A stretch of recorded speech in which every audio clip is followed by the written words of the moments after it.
네, 예민수의 마케돈 화요일 2부 시작합니다. 비교적 조용한 특별한 이슈나 뉴스가 좀 지표가 적은 화요일입니다. 사실 시장은 뉴스나 이슈를 먹고 사는 건데요. 그런 점에서 좀 잠잠한데 코스피 쪽은 상승세를 가고요. 코스닥이 상대적 강세였는데 약보합으로 좀 돌아섰습니다. 외국인 기관들 아무래도 이제 코스닥 상승에 대한 내심의 부담은 조금 있다고 봐야 되겠죠. 그럼에도 불구하고 코스닥이 강하긴 합니다만. 이런 얘기들까지 해서 2부 이야기 풀어가도록 하겠습니다. 먼저 오늘 또 놓치면 안 되는 주요 이슈, 시장 이슈 알아보는 시간이죠. 이항영의 딱 이거 어떤 이슈들 준비하셨는지 만나보겠습니다.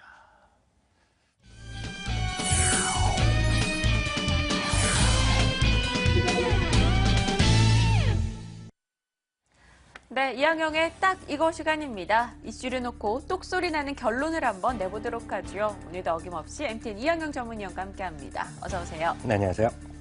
자, 오늘의 주제부터 공개해 주시죠. 어떤 내용으로 저희 이야기 나눠볼 건가요? 다보스가 지난 주말에 끝났는데요. 네, 일요일이죠. 네. 다보스의 두 남자? 이런 걸 한번 풀어보겠습니다. 좀 영화 느낌이 나는데요. 네네. 좋습니다. 다보스. 일단 저도 얘기할 게 많아요. 요즘 다보스 가지고 말이 많이 나오더라고요. 네. 1인당 참가비가 2,800만 원이고 네. 이 다보스 포럼을 위해서 스위스로 1,700대의 제트기가 오고 네. 햄버거 하나에 5만 원이고 이게 가진 자들의 잔치다라는 얘기가 나와요. 정말 보스들의 잔치여서 다보스 아닙니까? 근데 왜 굳이 이걸 하는 건지 이유가 있으십니까?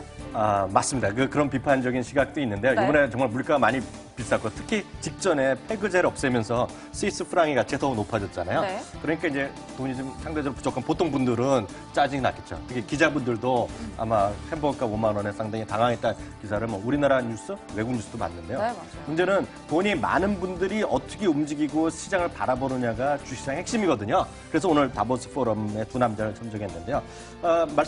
구체적으로 말씀드리기 전에 올해 네. 최대 화두부터 한번 정리해드리면 뉴노멀, 한마디로 저성장의 어떤 의미로 쓰이는데요.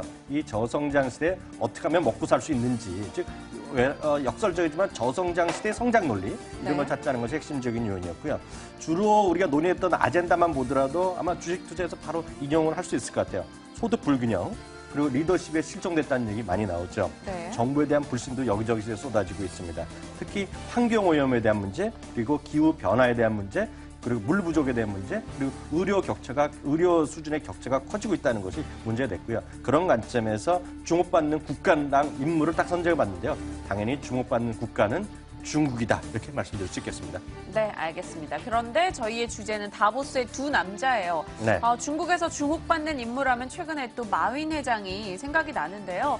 또 7년 만에 다보스 포럼에 참석했다라는 이야기가 나와요. 이게 바로 참석 장면이고요. 네, 그렇습니다. 근데 마윈 회장 같은 경우는 어마어마한 부자로 이제 정말 많은 이들의 관심을 받고 있는데요. 네. 이분 도대체 왜 주목을 받고 있는지 이슈 좀 얘기해 주시죠. 바로 이 마윈 회장이 7년 만에, 무려 7년 만에 다보스 포럼에 참석을 했고요. 네.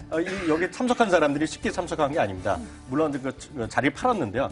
예매와 동시에 그냥 바로 그냥 매진이 됐고요. 이러다 보니까 같은 시간에 여러 군데의 포럼이나 이런 게 열리는데요.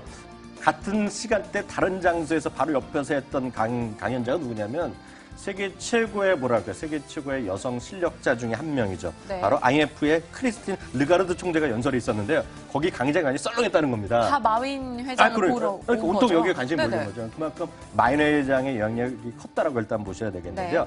7년 전까지는 6년 연속했는데요. 이런 얘기를 하고 있습니다. 6년 동안 여기 참석하면서 자기가 많은 것을 좀 전 세계 지도자들한테 노하우로 배웠는데 이제는 내가 젊은이들 돌려줄 차례가 됐다. 네. 이런 얘기를 이제 풀어냈는데요. 여기서 오늘 중요한 물론 이런 말을 여러 번 하긴 했는데요. 그날도 중요하게 했던 얘기를 한 3문장만 딱 말씀드리도록 하겠습니다. 네. 첫 번째는 이런 얘기를 하고 있습니다. 정부랑요. 연애만 해라. 다만 결혼을 하지 말라는 얘기를 하고 있는데요. 바로 여기서요. 정부 정책의 순응을 잘 해라는 의미가 있고요. 다만 정부 정책에 너무 순응해서 너무 친하게 지내면 규제가 많이 들어오니까 거기서 성장이 끝인다는 네. 얘기를 하고 있습니다. 두 번째는요. 이건 아마 중국 속담 같은데요.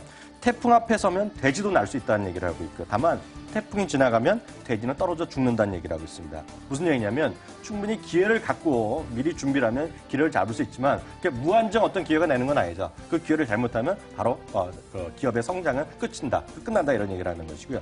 세 번째는 아마 민영 씨가 좋아할 것 같은데요. 네. 알리바바의 성공한 비결. 이거는 여러 책자에도 많이 소개된 건데요. 여자가 많기 때문이다 이런 얘기를 하고 있어요. 알리바바 그룹의 여직원의 전체적인 비중이 47%고요. 특히 파트너, 우리 지금 임원이라고 보시면 되겠는데요.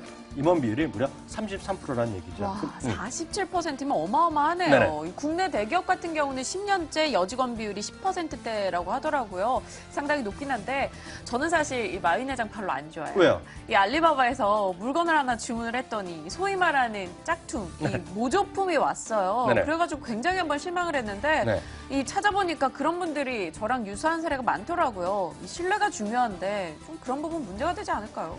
저는 그런 얘기 나올 때마다 약간 좀 답답하거든요. 네. 왜냐하면 이거는 약간의 구글링만 해보면 답이 다 나오거든요. 그래서 알리바바의 마윈 회장은 짝퉁과의 전쟁을 수년째 하고 있고요. 네. 이미 알리바바를 통해서 물건을 팔기 위해서는 이미 보증금이라는 걸 냅니다. 짝퉁을 안 팔겠다고 선설했거든요. 그래서 그거를 약간 불평하는 거를 클릭 몇 번만 하고 사인만 쓰면요. 알리바바에서 우선 변제해줍니다. 그 값을요. 그리고 나중에 청구하기 때문에 민영 씨도 혹시 그러면 네. 알리바바에 그것만 신청하면 바로 문제가 해결될 게 없어요. 그런데 네. 갈수록 짝퉁의 어떤 그런 공급 이건 줄어들 수밖에 없는 제가 것이 추세가 메일을 되겠죠. 보냈었어야 되는데 그걸 네. 놓쳤네요. 좋아요. 그럼 짝퉁과의 전쟁으로 이미지 쇄신하겠다. 이 알리바바 흐름 좀 좋다라고 보겠습니다. 그럼 두 남자잖아요. 네. 마윈 이야기를 했어요. 나머지 한 명은 누군가요? 앞서 벌써 눈치채신 분이 계실 것 같은데요. 마윈 회장이 이런 얘기 했잖아요. 정부랑 친하게 지내라. 네. 그러니까 당연히 정부 쪽 사람이 나와야죠. 이번에 또 한 명의 진정한 스타는 리커창 총리였습니다. 네. 리커창 총리가 이제 다보스에 갔거든요. 그래서 여기서 이제 몇 가지 얘기를 했는데 이것이 또 전 세계적인 히트하는 지금 용어가 되고 있는데요. 난데없이 스키에 대해서 얘기를 했습니다. 네. 왜냐하면 다보스 스위스가 스키 천국이지 않습니까? 그러니까 스키를 잘 타는 것에 위한 몇 가지 요소를 하겠는데 스키를 잘 타기 위해서 세 가지가 중요하다는 얘기했는데요. 네. 제목 들어보시기 바랍니다. 스키 다 보드 이런 게 타세요? 저는 보드 타봤어요. 잘 타세요?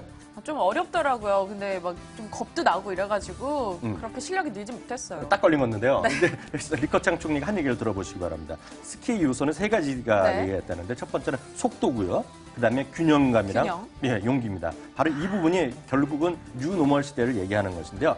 속도는 이런 얘기를 하고 있습니다. 중고속 성장이다라는 얘기를 하고 있습니다. 그러니까 무한정 자기 실력 이상의 속도로 빨리 내려가면 결국 사고가 나거든요. 네. 그러니까 적정한 속도가 필요하다는 얘기하고 있고요. 두 번째는 균형감. 스키나 보드 탈 때 균형을 잘 잡으라는 얘기 아마 숱하게 들으셨을 텐데요. 안정적 성장과 구조 조정의 균형감이 필요하다는 얘기를 하고 있고요. 세 번째 용기입니다. 이건 중국 고사성어 같은데요. 장사단완이라는 표현이 있습니다. 저도 다시 처음 들었는데요. 독새에 물린 손목을 잘라내는 용기. 뭐 어디서든가 들은 것 같지만. 이 불필요한 걸 좀 털어내는 그러니까 용기. 구조 조정을 네. 얘기하는 거죠. 바로 이것이 결국은 뉴노멀, 우리가 흔히 얘기하는 신창타이 시대의 어떤 그런 흐름이다라고 이해하시면 되겠습니다. 네, 좋아요. 근데 뭐 마윈, 리커창 총리 다 좋습니다. 그런데 이분들이 뭐 우리나라 대통령, 우리나라 총리, 우리나라 기업 총수도 아니에요. 네. 이 중국이지 않습니까? 네. 그럼 우리나라에 미치는 영향, 저희는 그게 중요하거든요. 도대체 왜 이야기하신 거예요? 맞습니다. 물론 종목도 중요하겠지만 네. 어떤 투자 철학이라든가 주식을 바라보는 눈, 이게 중요하다. 그래서 꿈이 저 2학년이 딱 이거 아닙니까? 마윈 회장이 말한 것 중에서는 가장 중요한 포인트는 이거라고 있어요.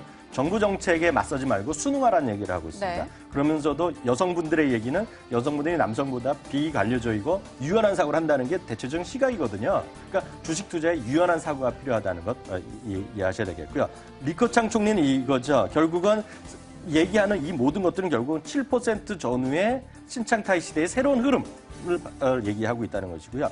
그중에 핵심은 도시화랑 소비의 확대. 이것이 핵심인 얘기가 오늘 세 가지에 딱 들어있다라고 이해하시면 되겠습니다. 결론은 뭐겠습니까? 오늘도 중국 소비주에 대한 관심이 여전히 필요하다. 이것이 핵심이다. 이렇게 말씀드리고 싶네요. 역시나 결론은 중국 소비주 쪽. 또 여성 직원 얘기하시니까 어제 저희가 윤송이 네네. 효과에서 NC소프트 이야기도 하고 했었던 게 기억이 나네요. 근데 중국 소비주 또 한 번 이 질문 드려야겠습니다. 그럼 또다시 화장품주로 귀결되는 건가요? 너무 올랐잖아요. 맞습니다. 너무 올랐죠. 근데 문제는 주식은 많이 올랐다고 해서 끝이 아니다라는 말씀을 오늘 마지막으로 드리고 싶네요. 네, 알겠습니다. 앞으로의 수요가 꾸준하기 때문에 현재도 오르지 않은 것일 수 있다라는 또 새로운 시각을 제시해 주셨네요. 자, 일단 여러분들의 투자 수익도 태풍 앞의 수익처럼 시원하게 올라갈 수 있도록 매일같이 이 시간 꾸려보겠습니다. 자, 이항영의 딱 이거 오늘도 MT 이항영 전문위원과 함께했네요. 말씀 고맙습니다.